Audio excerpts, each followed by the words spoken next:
மட்டும் கை தட்டுற மாதிரி இருக்கு.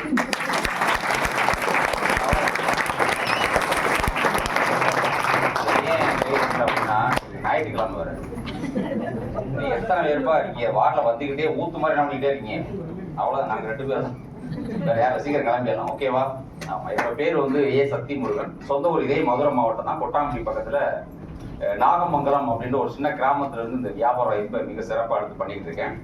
இந்த தொழில் வாய்ப்பு கிடைக்கிறதுக்கு முன்னாடி என்னங்க வேலை பார்த்துட்டு இருந்தேன் அப்படின்னா, ஒரு 9th வரைக்கும் படிச்சுட்டு இதே மதுரையில் கோசாவரம் ஐயர்பங்களா பக்கத்தில் கோசாவரம் அங்கே சிஓஎல் சொல்லக்கூடிய ஒரு ஸ்கூல் கேண்டீனில் ஒரு தினக்கூலி சம்பளம், ஒரு மாதம் ஒரு 15,000 சம்பளத்தில் வேலை பார்த்துட்டு இருக்கும்போது உங்களுக்குலாம் ஒரு இழுத்து கொண்டு வந்துருப்பாங்கல்ல, பிடிச்சிருக்காது, ஆனால் பிடிச்சி என்ன பண்ணியிருப்பாங்க, இழுத்து கூட சேர்த்து விட்டுருப்பாங்க. சரிக்கிறாங்க வேலை, ஆமாம் சார் எனக்கு பிடிக்கவே இல்லை சார், என்னை அப்படிதான் சார் கொண்டு சேர்த்து விட்டாங்க அப்படின்ற மாதிரி இருந்திருக்கும்.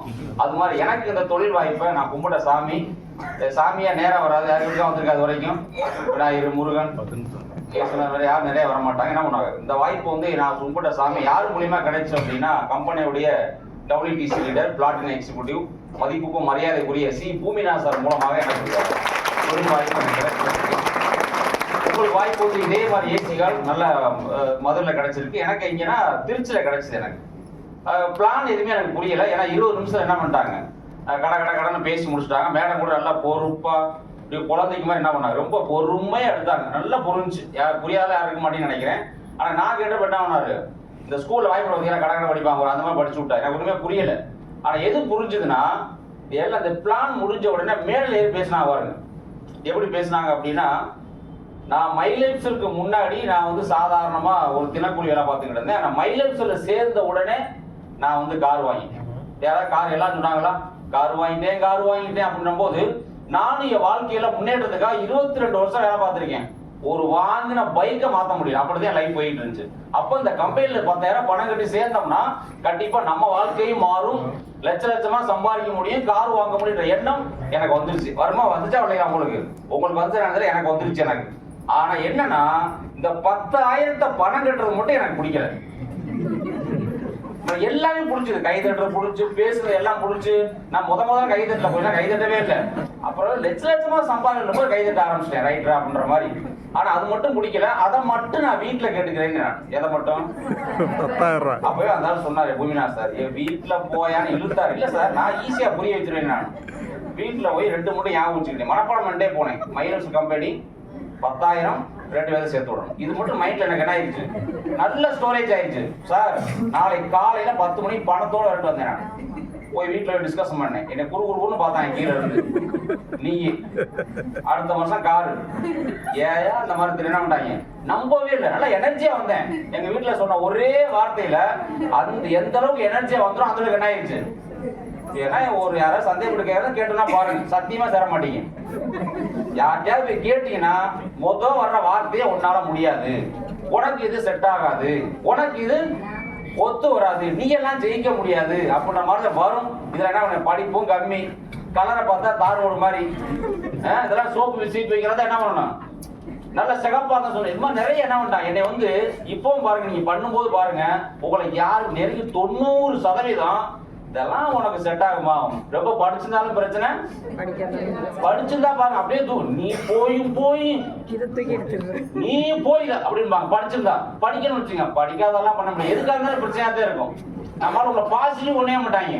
அப்ப என்ன ஆயிடுச்சு, வேணான்ற முடிவை நான் எடுத்துட்டேன், இது நமக்கு செட் ஆகாது அப்படி முடிவு எடுத்துட்டேன். ஆனா எனக்கு நேரமும் காலம் நல்லா இருந்ததுனால என்ன பண்ணிட்டேன், இந்த வியாபாரத்தை புடிச்சு வரல, தொந்தரவு தாங்க முடியாது சேர்ந்துட்டேன்.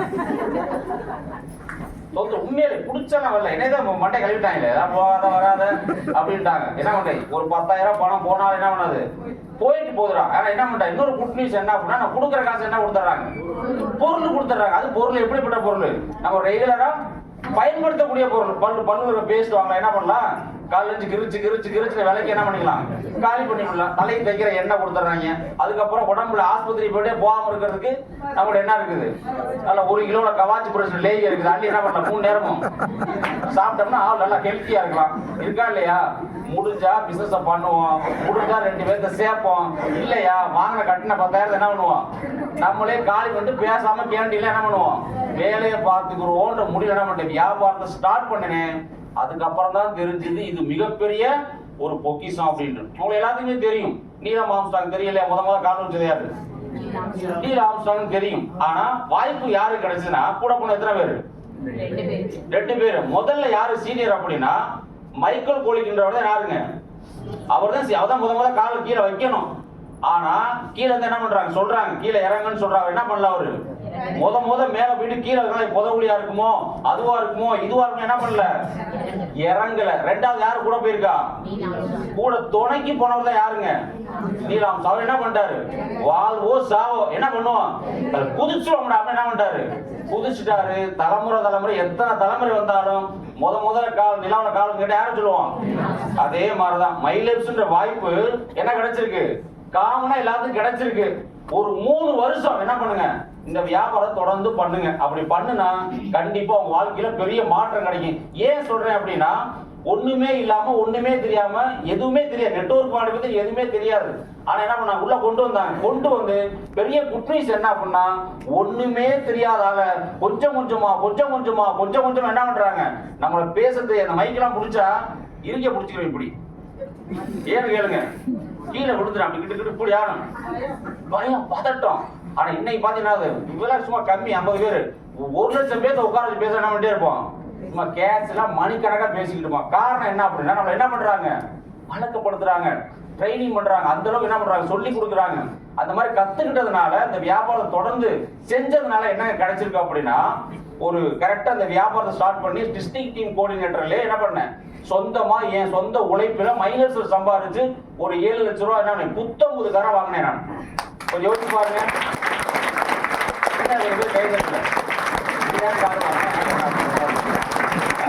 யோசிச்சு பாருங்க, இந்த சம்பாதிச்சு வாங்கினேன் நான். அப்படியே போடுறதுன்னா அந்த சின்ன காரை வச்சு என்ன பண்ணோம், ஓட்டி என்ன பண்ணோம், ஒரு வருஷமா நேஷனல் டீம் கோஆர்டினேட்டரா முடிச்சதுனால இனிமேல் இந்த சின்ன கார்லாம் போனா என்ன இருக்காது, ரொம்ப தூரம் டிராவல் பண்ண முடியல. என்டிசி வரான்னு பார்த்து சின்ன கார்ல ஒரு மாதிரியா பாக்குறேன், என்ன என்டிசி லட்சம் சம்பாதிக்கின்றான்ற மாதிரி.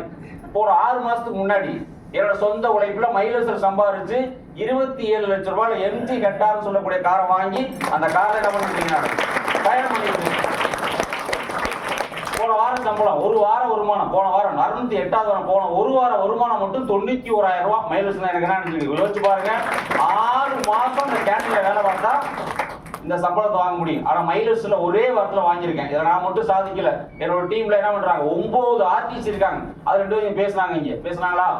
ஆமா, 20 எஸ்டிசி, 4 என்டிசி, 1 சிடிசி, இந்த மாதிரி பல நபர்களை சம்பாதிக்க வச்சுட்டு என்ன பண்ணிட்டு இருக்கோம், நம்மளும் சம்பாதிக்கிறோம். பிறரை சம்பாதிக்க வச்சு நம்மளும் சம்பாதிக்கக்கூடிய ஒரு வியாபாரம் இருக்குன்னா அது ஒண்ணு மைலேஜ் மட்டும் தாங்க.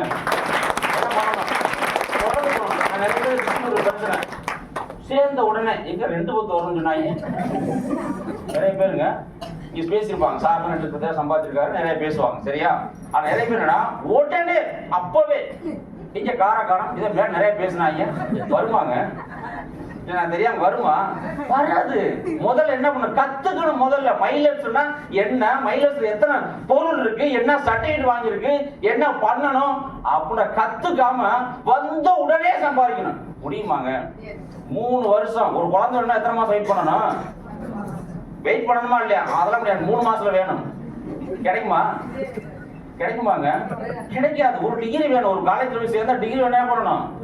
ஒரு அட்லீஸ்ட் 3 வருஷமாவது என்ன பண்ணணும், போகணுமா இல்லைங்களா? அதே மாதிரிதான் மைலேஜ் வேணும். மைலேஜ் நீங்க 3 வருஷம் உங்க லீடர்ஸ், உங்களை ஒவ்வொருத்தருக்கும் ஒரு டீம் இருக்கும், மிகப்பெரிய உங்களை சாதிக்க வைக்க என்ன பண்றாங்க, வார போட்டு கங்கணம் கட்டிட்டு இருக்காங்க. ஆனா மீட்டிங்கா சார், ட்ரைனிங்கா சார். ஆனா பணம் முடிஞ்ச பாரு எப்படி முடியும்? கண்டிப்பா சொல்றாங்க 3 வருஷம் உங்க கூட வந்து கையை பிடிச்சி டிராவல் பண்ணுங்க, மிகப்பெரிய லைஃப் முடிச்சுக்கிறேன். ஜெய்